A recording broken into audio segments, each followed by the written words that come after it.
So, hello, hello. Hi. Hi. I'm going to do something special today, and I feel actually excited. I have the most amazing job in the world, meeting so many beautiful souls from all over the world. And today I have a woman who I invited myself without really knowing her. Well, we met a couple of times. We're together in a mastermind, and the way she speaks, the way she moves, there's something about her. And if you're following me a little bit longer, you know how I am. I'm very impulsive, and I do everything on my gut feeling. So I shared an invitation with this beautiful soul, and I asked her to be a guest on my podcast. Her name is Karen Dubi, and she is someone who can really make a difference in somebody else's life. I just know that because I've seen how she moves. I see how she works with clients on the screen, how she answers the question and how she can feel in and tap into someone on the screen. I'm just mentioning on the screen without really knowing the person, but giving the person exactly that's what the person needs in the moment. So I thought, let's invite her and listen to her magic and getting to know her a little bit better. So meet Karen. Hello. Welcome. Hello. Thank you Hello. for having me. You're very welcome. You're very welcome. So I want to know a lot of things. Let me start with the first question. Is Dubi your real name or is it a shortage of Dubai? Dubi is the full name. It's my married name. I think that when my husband's grandparents or great grandparents came to the United States, it was Dubinsky and they shortened it to Dubi. But Dubi is the full current last name. Wow. I was curious. I mean, we're living in a paradigm where people come up with their names. I mean, here in Tulum, everyone is called Luna or Sun or a star or Daniel Sun, and it's beautiful, but people give themselves a name. So I was just wondering, and I like this magical movement that, when a name is not resonating or you don't like the name, that you can take another name. So, but Karen Dubi comes from your husband, and Karen is the name your parents gave you. Yes. And as a matter of fact, I used to want to change my first name, Karen. And then I grew to just like it and appreciate it. I think I changed how I say it. I used to say Karen, and then I changed it. I met a woman and I thought she was so exotic, and her name was Karen, and she spelled it Kerin, Karen. And I was like, you know what? Maybe I could do something like that. So I just started calling myself Karen instead of Karen, and I like it. So that's okay by me now. My mom calls me Karina. So I also have an appreciation for like the derivative of my name, or just like the little changes that you can make to my name. It feels sort of I don't know, endearing to me. Yeah, and I like the exotic. It sounds exotic, and you look also a little bit exotic. Are you like we're American, or is there some Persian, Iran kind of vibe? Yeah, well, I'm born and raised in the United States, but my parents are from other countries. My mother grew up in Israel, but she was originally born in Baghdad. And my father he came to the United States as a teenager, but he originally was born in Iran. So two, I guess, countries that have a lot of battle against each other. It's kind of funny that my parents are from both of those countries, and then they ended up kind of creating an alliance together. Amazing, amazing. Well, if you're listening to us on podcast, of course you can't see her, but check her out on my YouTube channel because she's very beautiful, Karen.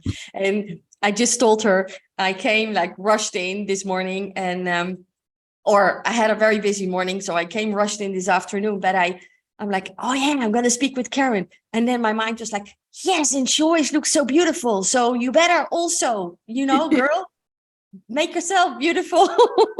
So I felt You look extra pressured. exotic, you look gorgeous, and that necklace piece, my goodness, and the matching ring, it's just stunning. Yeah, I just shared with you the story and I can share with you. It was actually a random night. I was walking on the street here in Tulum and there was a guy sitting on the floor and he makes these kind of jewelry. And I was like, oh my God, but this looks so like something I've never seen before. I want to have it.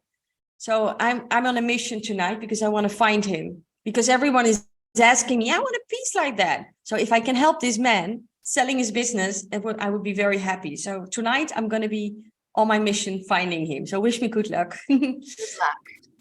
Love, I did a little preparation, although I love to, free flow in our talk, but you said something and I want to actually use your offering because you said you wrote a book and you want to share with us some learnings. And it's also a bit from my personal, it's a personal desire as well, as I'm in the middle of my book writing.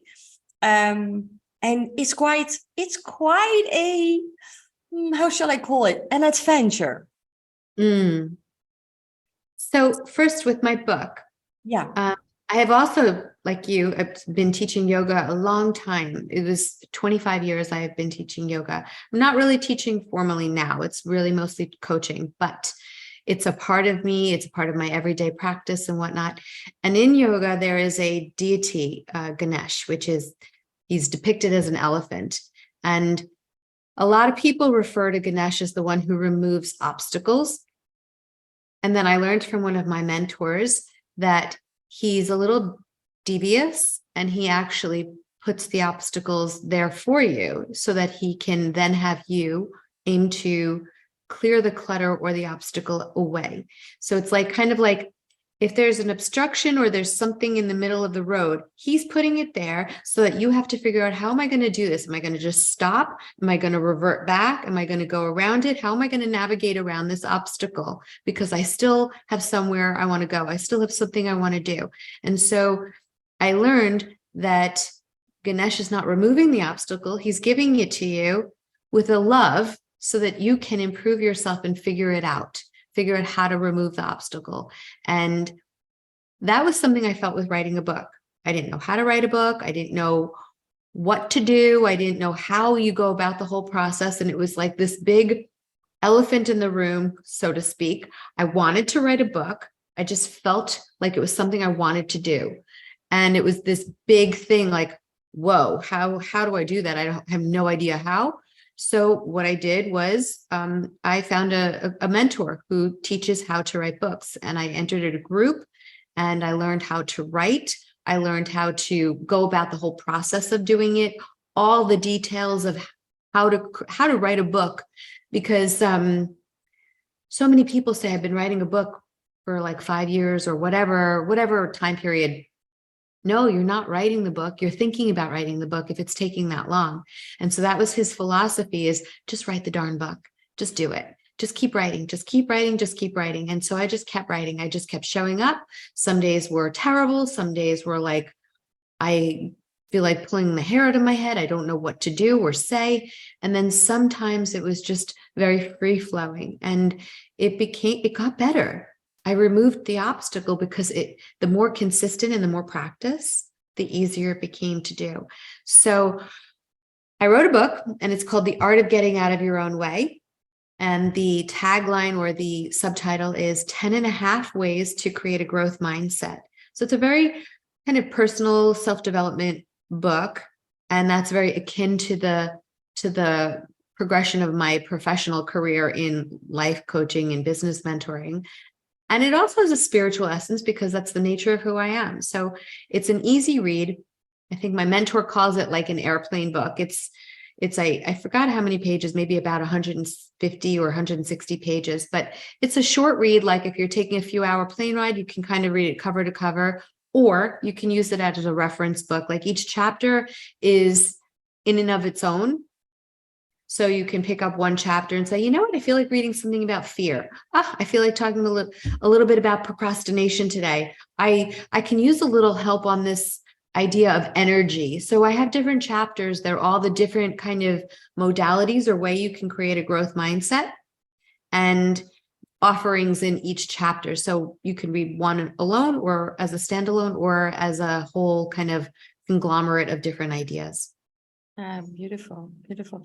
And I mean, you can write a book from the intention of sharing your wisdom, sharing your experience, that people can learn from it, like really an extra tool. Or you write a book as a extension, as a marketing tool of your business. What was your purpose, or what is the purpose of your book? That's an interesting question. I think that the book and my whole entire career and the way that I work with people is experiential. That's been a word that's been a part of the vernacular in my entire professional career. It's my experience. So I feel like I have experience and expertise in things that I have conquered, the obstacles, if you will, that have been in my way. And I help people through the lens from which I have experienced overcoming certain things. And this book has a lot about the art of getting out of your own way. The title in and of itself is, I had to get out of my own way. And I think that we are a constant work in progress, and we're also a masterpiece at the same time. And if we can identify ourselves as like this beautiful artistry and yet still working towards creating more of a masterpiece in our life, we can do both simultaneously. We can be out of our way, get out of our way, and we can then climb to the next layer of ourselves and then again have to get out of our way. It doesn't end. It's a never-ending cycle of pushing the envelope and growing more and more. Oh yes. Oh yes. Every time you think you're there, better not. No, I totally agree there. And it's beautiful that you mentioned that, that life is a constant evolving process, and it's okay. That on its own, just embracing that is already so relieving. So it's beautiful that you bring that up. And I'm going to pop the question, because I mean, everyone who's listening right now or watching the video can already feel that you are one of a kind. But then still, there's so many coaches out there and so many people who wrote a book that it becomes a kind of like, oof, where do I start? And that's why, I'm so happy with the podcast, because the ones who can really bring a message across or can really help people, I love to give them a platform, give them a podium. But what makes you, if someone is listening, what makes you like different than all the coaches out there? Or what makes you good? Let's just use the word. Yeah, what makes you good in what you do?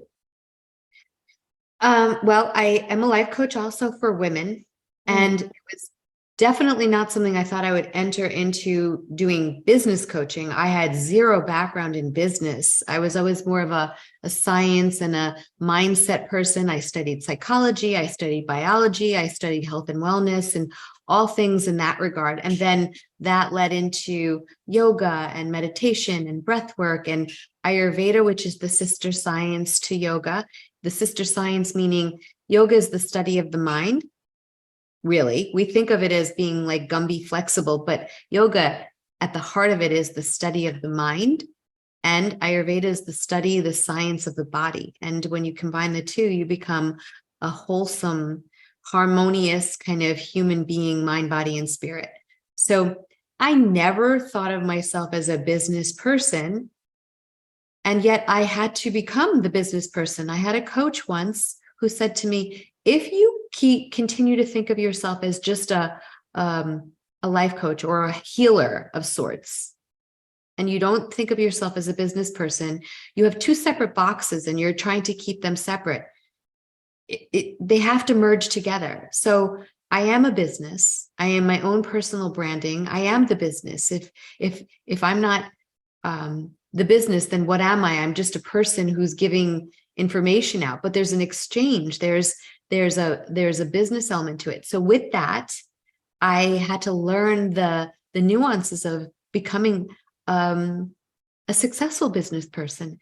And again, through my experiences, it led me to be able to help other women who want to start a business, who want to scale their businesses. And so it was something that I was drawn to rather than I made a concerted decision to become. What was your first question?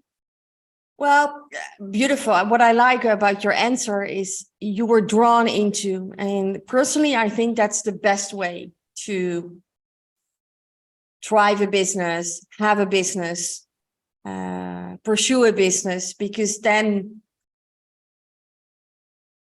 you basically open up and it comes to you. No, this is the way how you create, how you manifest, how you make things happen. My question was like, what makes you, because many people are asking like, yeah, there are so many coaches, and there's still not enough. I mean, I did ask the question, but I think in a world which is in a collective transformation, I mean, we're all opening up. The world is in a very big change, which is very beautiful. I mean, it is a gift to live during these days and in this era, because really beautiful things are happening. Yet at the same time, it's such a huge transition going on that we need coaches. I mean, you're already mentioning in your sharings, like, I had a mentor, I had a coach, I had a this, I had a that. We don't have to do it alone anymore, no? I mean, you can do it alone, definitely. And I'm 100% sure that you will succeed. But it just goes must way more fast if you reach out. Absolutely. Absolutely. Look, the best of the best athletes have coaches, not because they don't know what they're doing, but because sometimes we can't identify our own blind spots. Sometimes we can't see the things that are so close to us and another perspective different than advice. A friend can give you advice. And much of the time when we give advice to friends, we don't actually take it. We do our own thing anyway. And then it's like, you asked me and you didn't listen to me. But with coaching, there's a different kind of context for the way that you're not giving information only. You're not just saying this is what you should do. You're guiding someone to actually uncover their own internal sense of real guttural or visceral truth. You're helping people to see their own strengths.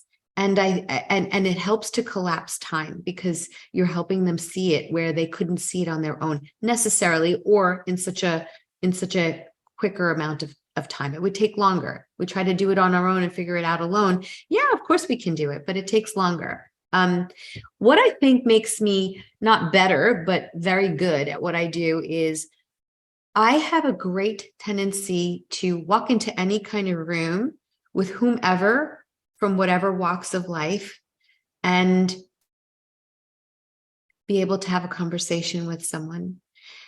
I have a relatability, I think, to a lot of people. And once people can get past whatever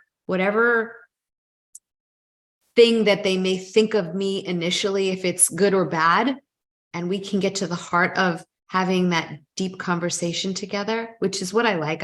I'm much more in the love of deep conversations than superficial nonsense jargon, like simple talk.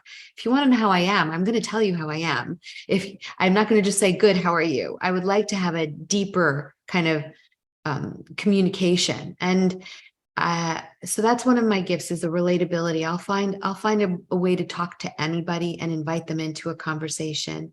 The other thing that I think that really makes me very connected with people, and I recently just became much more comfortable with this, is that there's two parts of me. There's one part of me that loves luxury, that loves beauty in the world and abundance, and whether it's in terms of material things or financial wealth or just a lot of like beauty in the world, even just looking at a beautiful garden. I love beauty.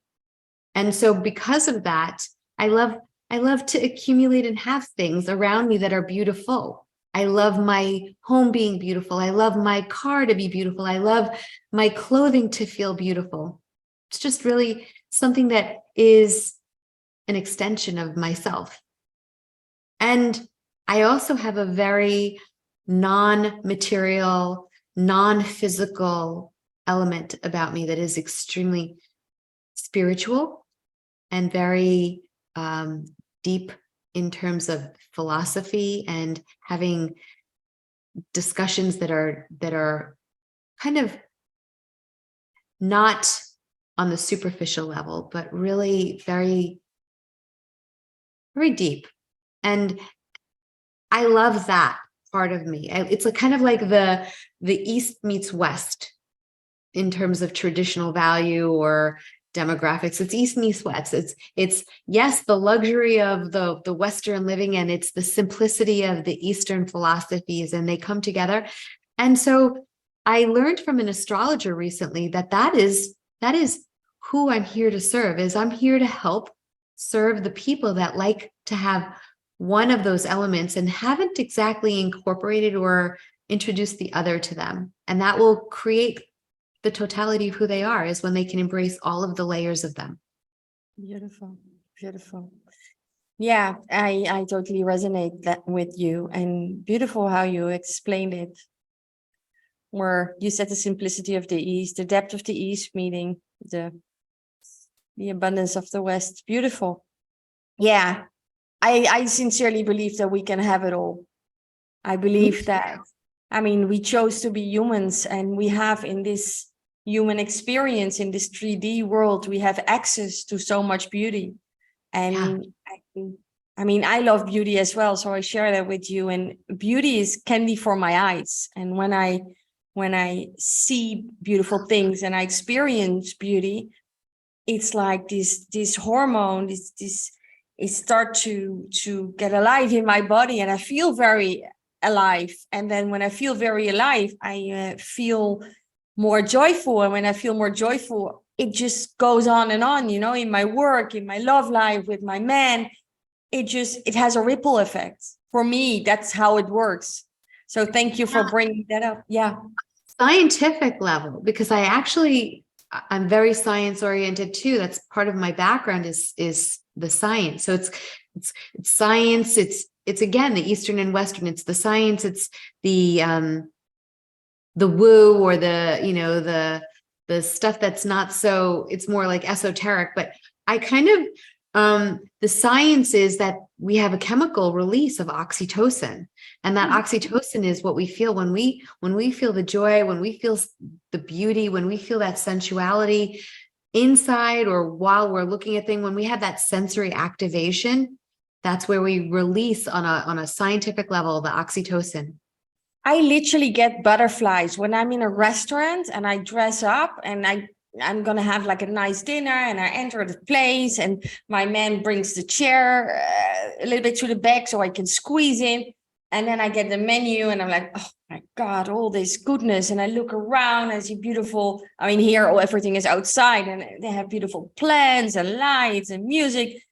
And I get butterflies from my partner, but I get also butterflies from the beauty around me. Or today I went out to buy some beautiful, because they have like beautiful handcraft hair. So I bought the third eye, like a big eye for on the wall in my Amsterdam house.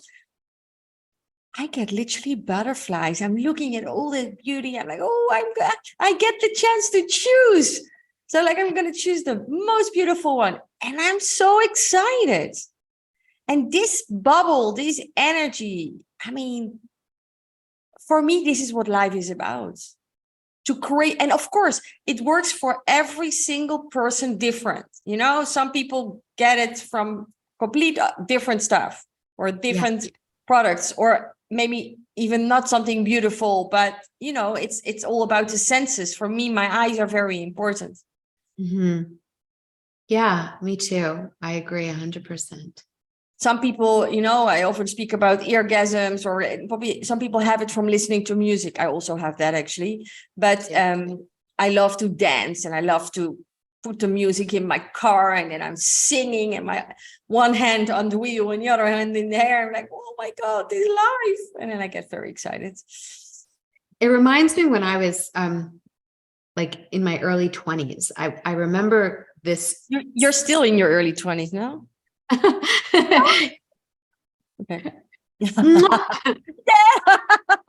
I remember standing in a line at the grocery store, and I was literally just, I don't remember being angry or anything. I just remember standing, waiting. And a man tapped me on the shoulder and he goes, "If you smile, things will be better." And ever since he said that, I realized that when I don't smile, I have a little bit more of an intensity about me. And when I smile, it makes me like elevate my frequency by a lot. And there's a physical change. Like when you change your physiology, it changes your emotional state as well. It changes your focus. So I know when I'm not smiling, since that time, and that was a long time ago, 1 year, I smile so much because I know that that makes me feel the same kind of oxytocin release. It helps me to activate my senses because if I'm smiling, what I see looks better. What I feel feels better. What I hear feels better, as opposed to if I'm more of that like serious or very intense, then everything I'm looking at or hearing is going to have the same kind of frequency of intensity. So I tend to smile a lot so that I could feel what I want to feel and see what I want to see and hear what I want to hear. Wow. Wow, that's a good one. Yeah, I do see you smile a lot, and it's beautiful. Yeah, you have a beautiful smile. No, that's so good. Smiling, it does something. I often share maybe it's the most famous tantric meditation. It's the inner smile meditation from Mantak Chia. Literally smile to yourself and inner smile. So you give yourself a smile and you smile to the parts of your body. You smile to your organs. You smile to your whole being. And it's often one of the first things what I teach with to people. And they're like, oh my God, something so simple. And it's actually what you just shared. It changes the whole system and the energy within you. You can feel the difference. I have a little bit the same as you. When I don't smile, I have a kind of intensity over me as well. I don't know, but it's a different vibe. Let me put it that way.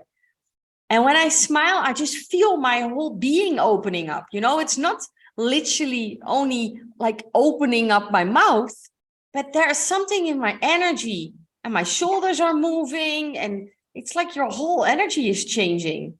Yeah, it's like a beam of like rays around me that are like, like I just feel happier when I smile. I think everyone does. That's why smiling, there's a lot of like video content out there. You can go on YouTube and see when you smile at someone, they smile back. It's an energy exchange. Like it's just even if it's not to someone, it's putting it out there. And so when you smile, it puts it out there.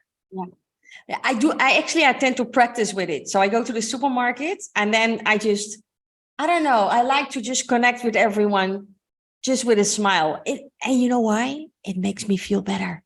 Yeah. I don't know. Something is happening. I don't like to go to the supermarket. And so when I go, I'm like, let's make a game out of it. Then at least I have a good time. So I start to smile and then I have a talk with people in there. I'm like, hey, how was your day?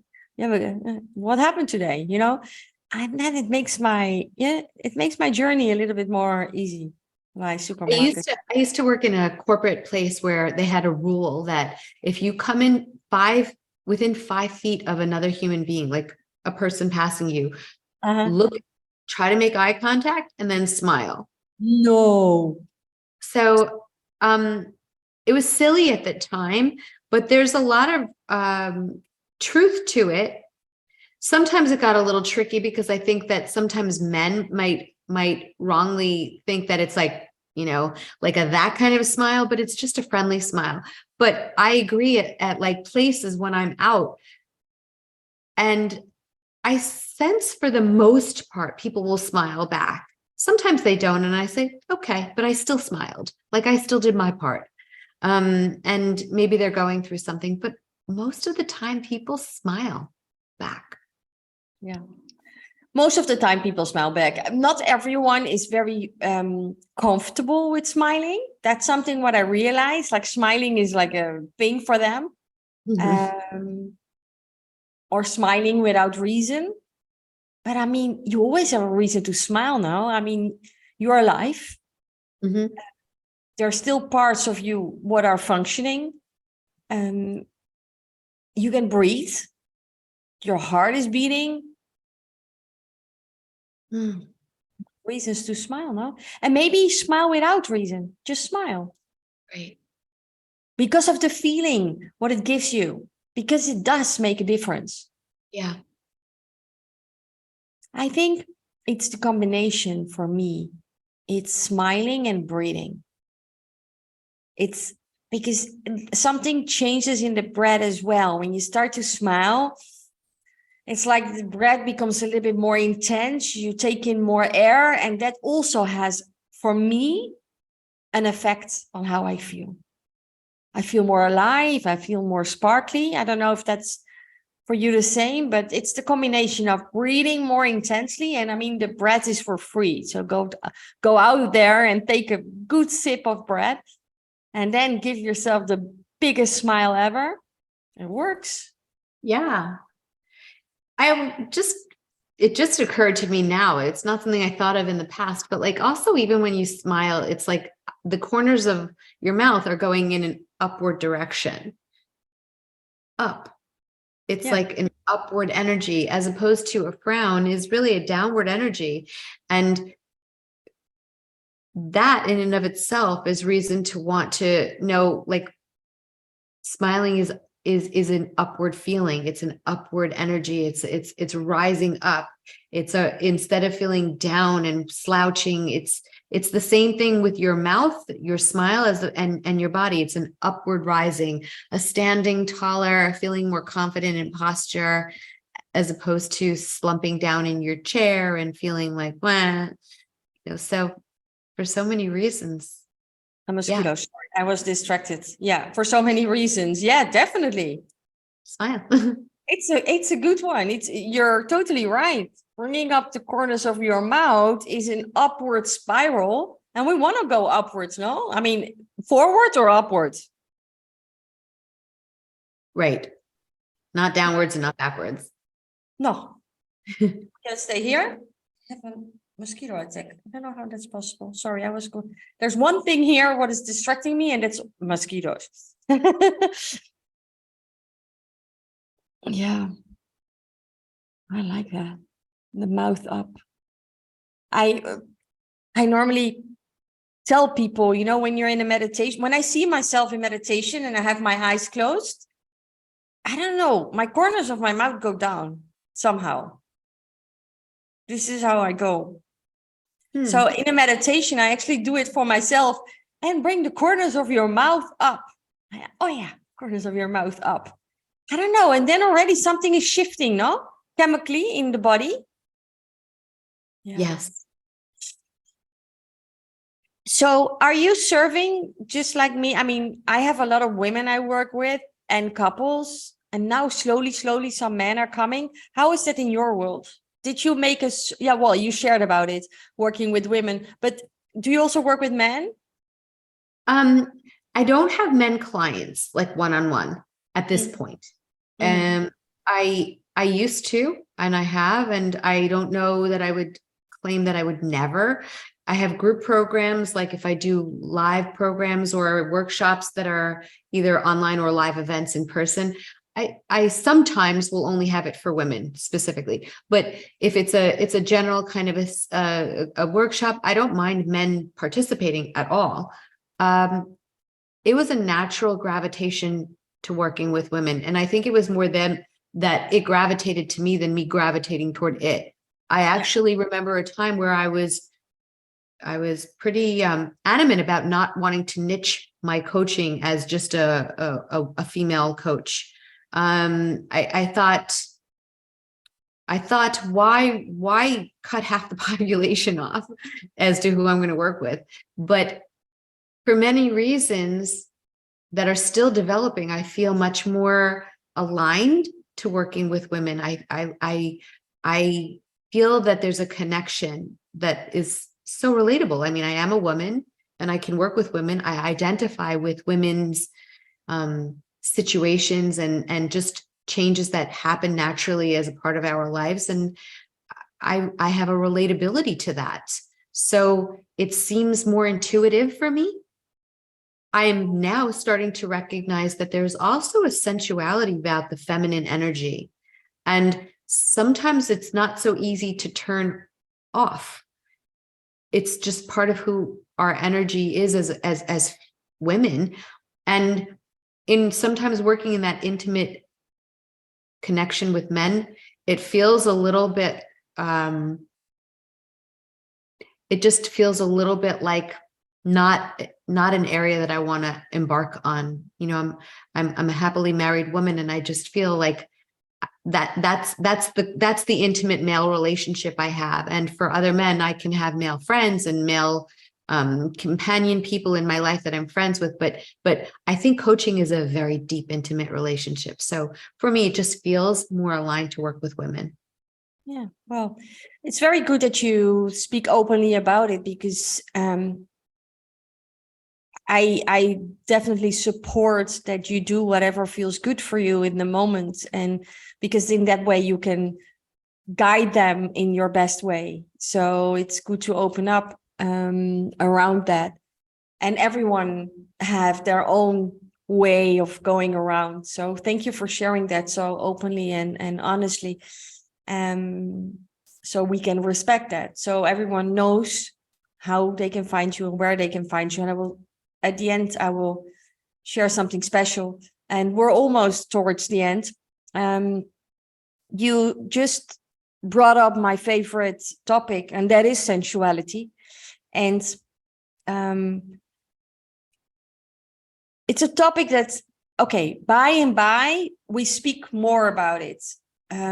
Yet everyone in the world is related to the topic of sensuality. And for a long time, there was a lot of taboo and shame around it. And I mean, it's not long ago that it was a complete no-go area. I mean, more than 100 years ago, it was a complete no-go area. And especially from, when we speak about the East and the West, especially in the East, I mean, the West, we're getting there. In the East, it's still a huge taboo. How is your connection to, I mean, you know that the female way is built on the 3 pillars. I mean, we have successful, we have sensual, we have spiritual. Well, you touch base on the spirituality, you touch base on the business part, how you implemented the business in your, in your current life without having a business background. And then the sensuality. How is it something you bring into your work? Is it a topic in your life? How you move around that? So with sensuality, it was actually something that I was taught, not something that I knew organically. And the way that it was taught to me was through dance, through belly dancing, actually.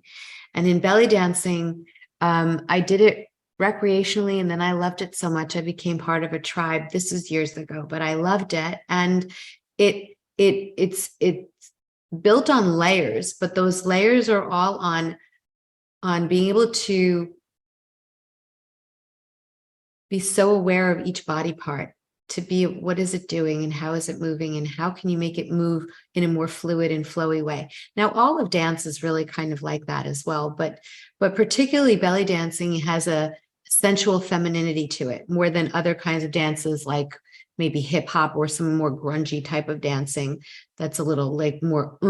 So belly dancing, I think, curated a lot of sensuality that I didn't even know I existed inside of me before. And it also helped me to love my body, because you're feeling a lot of movement into like every element of that flow. And so that really was something that helped to be the impetus or the start for me to love my body and to love the sensuality. And sensuality to me is a little different than sexuality.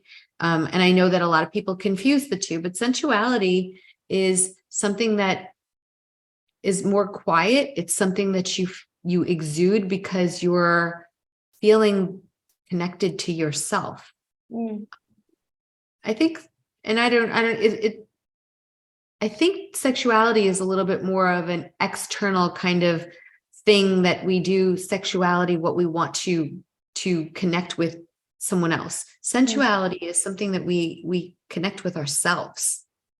So for me, I think that sensuality is a real depth and a deepness of loving of my own self to me.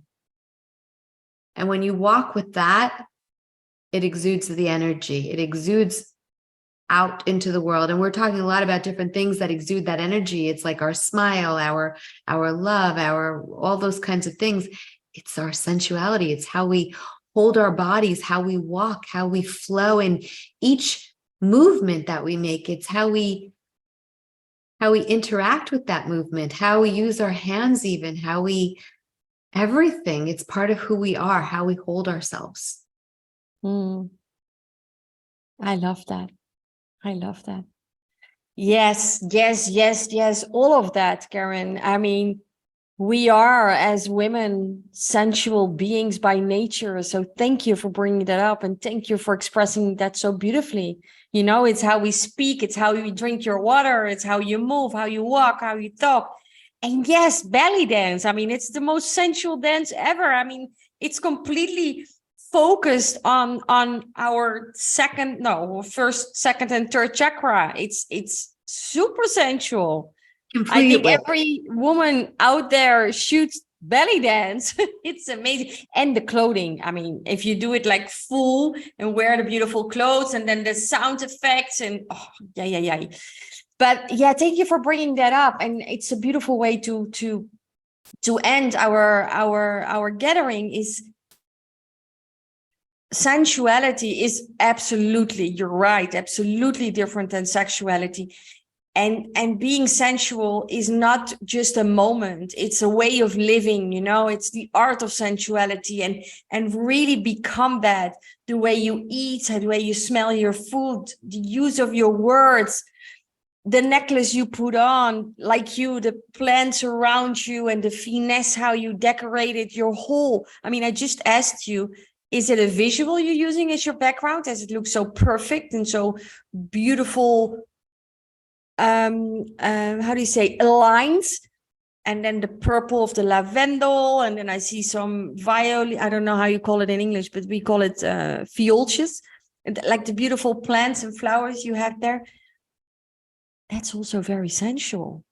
Yeah, it's a connection of how you feel about you, and it's an extension from you to how you exude in the world, or how you are in the world. That's I think how I would interpret sensuality. It's really being in touch with you. Yeah. And using all your senses, you know, what we spoke about: the eye for the beauty, the ears for the music, the nose for the smell, good smells. Yeah. Oh, I love that. So, and yeah, sexuality. I mean, for me, sexuality, it's the word in itself has been misused for so long. So it has a heavy vibe around it, and it has a little dark vibe around it. And I can feel that it's changing, luckily, in the world. Agreed. Yeah, because sexuality is something very beautiful, which you can have with yourself, and being sexual, and allow your sexuality to be there. So yeah, I think the word and the whole vibe around sexuality is kind of reloaded, but this is a completely different podcast. So maybe one day we'll speak about sexuality. Yeah. Which is amazing. I think we should do it. But yeah. So if you were listening to us and you're like, hey, this Karen, beautiful being, I want to know more of her, or I want something from her, she's gonna share with us a special offer. Actually, Karen is becoming one of our Female Way leaders. And then you know what to do. Go to thefemaleway.nl and go to the section leaders and check her out. There's a special offer, especially related to today and waiting for you there. So check it out. Karen, I'm going to see you soon, somewhere in the mastermind in the coming weeks. But thank you so much for your time, your information, your being, your beautiful use of words. It was a pleasure. For me as well. Thank you so much. I really, truly loved this conversation. Thank you for having me. With pleasure. Much love. Ciao, ciao.